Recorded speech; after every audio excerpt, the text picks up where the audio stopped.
शुभप्रिया मेजवानीमध्ये तुम्हा सर्वांचं खूप खूप मनापासून स्वागत आहे। सध्या दिवस फार खराब चाललेले आहेत, म्हणजे पाऊस येतोय, मध्येच ऊन पडतंय, त्यामुळे वातावरण खूप खराब आहे आणि भरपूर जणांना सर्दी खोकल्यासारखे व्हायरल इन्फेक्शन जे आहेत ते होत आहेत। आणि ह्याचं कारण म्हणजे एकतर वातावरण खराब आहे आणि दुसरं कारण म्हणजे आपली इम्युनिटी पॉवर कमी पडते, त्यामुळे आपल्याला व्हायरल इन्फेक्शन हे लगेच होतं। तर आजच्या व्हिडिओमध्ये आपण आपली इम्युनिटी पॉवर वाढवण्यासाठी किंवा आपल्याला जर सर्दी खोकला कफ ह्यासारखे जर काही आजार असतील किंवा त्रास होत असतील तर ते कमी होण्यासाठी म्हणून मस्त असा काढा बनवणार आहोत। आणि ह्या काढ्यासाठी जास्त काही तुम्हाला तयारी करण्याची गरज नाही किंवा जास्त सामान गोळा करण्याची गरज नाही। घरी जे काही साहित्य आहे त्याच्यामध्येच हा काढा जो आहे तो बनवून तयार होणार आहे आणि अत्यंत प्रभावी असं हे औषध सर्दी खोकल्यासाठी होतं। तर ते कसं बनवायचं चला तर पाहूयात। तर काढा बनवण्यासाठी आपल्याला आधी असा एक छोटासा खलबत्ता घ्यायचा आहे आणि त्याच्यामध्ये आपण आता काय काय घालायचं आहे तर इथे बघा हे काळी मिरी घेतलेले आहेत। तर हे काळी मिरी जे आहेत ते ह्याच्यात घालायचे आहेत। साधारणपणे 6 ते 7 काळी मिरी घेतलेली आहेत। त्याच सोबत लवंगा आहेत, 3 लवंगा आहेत त्या घालत आहे, एक वेलची आहे, त्याच सोबत आलं आहे, 1 ते 1.5 इंच इतकं आलं घेतलेलं आहे, स्वच्छ धुवून घेतलेलं आहे ते आलं। आणि त्याच सोबत तुळशीची पानं घेतलेली आहेत, ही सुद्धा एक 10 ते 15 तुळशीची पानं आहेत, तीही स्वच्छ धुवून घेतलेली आहेत आणि मी अशी थोडीशी तोडून अशी घालते। आणि हे जे आहे ते आपल्याला जाडसर असं कुटून घ्यायचं आहे, एकदम बारीक करण्याची गरज नाही पण कुटून घ्यायचं आहे जाडसर। तर इथे हे झालेलं आहे, हे बघा अशा पद्धतीने आपण हे कुटून घेतलेलं आहे। इथे गॅसवर मी एका पातेल्यामध्ये 2 कप इतकं पाणी घेतलेलं आहे। हे 2 कप पाणी आहे आणि हे आपल्याला उकळवून घ्यायचं आहे।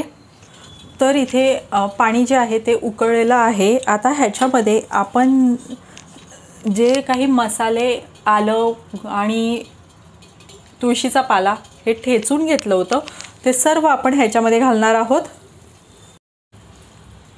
त्याचसोबत आपण ह्याच्यामध्ये आणखीन 1-2 वस्तू घालणार आहोत।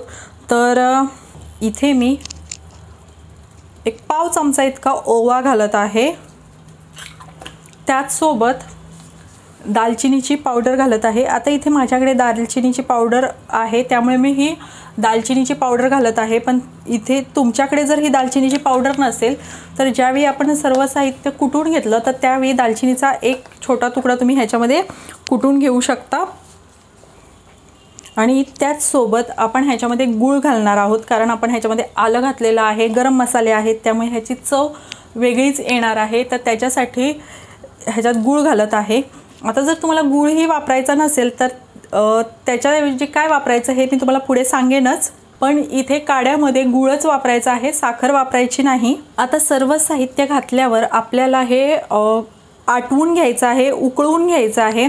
तर इथे 2 कप आपण पाणी वापरलेलं आहे, ते जोपर्यंत 1 कप होत नाही तोपर्यंत आपल्याला हा काढा उकळवून घ्यायचा आहे। आणि हा काढा उकळवताना बारीक गॅसवरच करायचा आहे।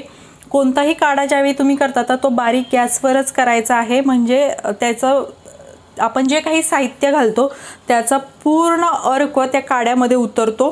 तर आपण हा 1 कप होईपर्यंत उकळवून घेऊयात। आपण ह्याच्यामध्ये जे काही साहित्य घातलेलं आहे त्या प्रत्येकाचे औषधी गुणधर्म जे आहेत ते ह्या काढ्यामध्ये उतरतात। आपण ह्याच्यामध्ये काळं मिरं घातलेलं आहे। काळ्या मिऱ्यामुळे काय होतं, ज्यावेळी आपल्याला सर्दी खोकला कफ होतो त्यावेळी आपल्याला कणकण येते, ताप येते, तर ती कणकण किंवा तो ताप कमी करण्यासाठी काळ्या मिऱ्याचा उपयोग होतो। त्याचबरोबर आपण ह्याच्यामध्ये लवंग घातलेला आहे। तर लवंगमुळे आपला खोकला कमी व्हायला मदत होते। तुमच्या घरात जर कोण म्हातारा माणूस असेल तर तुम्ही त्यांच्या तोंडून ऐकलंच असेल, ज्यावेळी आपल्याला सततचा खोकला येत असतो, कंटिन्युअसली खोकला येत असतो, तर ते सल्ला देतात की दाताखाली लवंग धर म्हणजे खोकला कमी होईल। तर खोकल्यासाठी लवंग हे अत्यंत गुणकारी आहे, त्यासाठी आपण ह्याच्यात लवंग घातलेलं आहे। त्याचबरोबर दालचिनीमुळे सुद्धा कफ आपला जो आहे तो कफ कमी व्हायला मदत होते दालचिनीमुळे। आपण ह्याच्यात वेलची घातलेली आहे, वेलचीमुळे आपल्याला सर्दी तापामुळे तोंडाची चव गेलेली असते तर ती चव यायला मदत होते, तोंडाला चव येते वेलचीमुळे। त्याचबरोबर आपण ह्याच्यात ओवा घातलेला आहे, तर ओव्याने सुद्धा आपला खोकला जो आहे, सर्दी खोकला, तो कमी व्हायला मदत होते। त्याचबरोबर आपण ह्याच्यात आलं सुद्धा घातलेलं आहे, तर आलं हे सर्दी खोकल्यासाठी अत्यंत गुणकारी असं आहे। आल्यामुळे आपला जो कफ असतो तो पातळ होऊन बाहेर पडायला मदत होते। आणि त्याचसोबत आपण ह्याच्यात तुळस घातलेली आहे, तर तुळस ही अत्यंत गुणकारी आहे। तुळस अँटीबायोटिक आहे, अँटीसेप्टिक आहे। तर त्याचप्रमाणे दररोज जर तुम्ही तुळशीचं सेवन केलं तर तुमची इम्युनिटी पॉवर वाढायला सुद्धा मदत होते। त्याचबरोबर सर्दी खोकला ताप ह्यासारख्या सर्व आजारांवर तुळस ही अत्यंत गुणकारी आहे। तुम्ही जर नियमितपणे तुळशीचा काढा जरी पिला, फक्त पाण्यामध्ये तुळस घालून उकळून ते पाणी जरी दिवसभर पिलं तरी तुमचं रक्त फिल्टर व्हायला मदत होते, रक्त शुद्ध व्हायला मदत होते। तर असे हे तुळशीचे अनेक फायदे आहेत। आणि हे सर्व आपण ह्या काढ्यामध्ये घातल्यामुळे आपला काढा हा एकदम मस्त असा बनवून तयार होणार आहे। तर इथे आपला काढा जो आहे तो अर्धा झालेला आहे उकळून आणि त्याचा रंगसुद्धा बदललेला आहे। साधारणपणे 9 ते 10 मिनिटं लागली बारीक गॅसवर हा काढा आपला तयार व्हायला। आता आपण गॅस बंद करूयात आणि हा काढा जो आहे तो गाळून घेऊयात। इथे मी एक काचेचा कप जो आहे तो घेतलेला आहे आणि ह्याच्यामध्ये आपण हा काढा जो आहे तो गाळून घेणार आहोत। तर इथे हा आपला सर्दी खोकला आणि कफसाठी अत्यंत गुणकारी असा काढा जो आहे तो बनवून तयार आहे। आता मगाशी मी तुम्हाला सांगितलं की तुम्हाला जर ह्याच्यामध्ये गूळ वापरायचा नसेल तर तुम्ही काय वापरू शकता, तर इथे तुम्ही ह्या स्टेजला म्हणजे काढा झाला आणि तुम्ही कपामध्ये गाळून घेतला की नंतर ह्याच्यामध्ये 1 चमचा इतकं मध तुम्ही ह्याच्यामध्ये घालू शकता।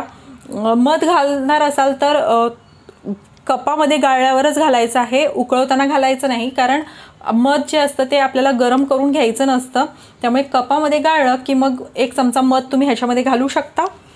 तर तुम्हाला आजची रेसिपी कशी वाटली हे कमेंटमध्ये नक्की सांगा। आवडली असेल तर लाईक करा, शेअर करा आणि चॅनलवर नवीन असाल आणि चॅनलला सबस्क्राईब केलं नसेल तर नक्की सबस्क्राईब करा। पुन्हा भेटूयात अशाच एखाद्या छानशा रेसिपीसोबत। तोपर्यंत बाय बाय।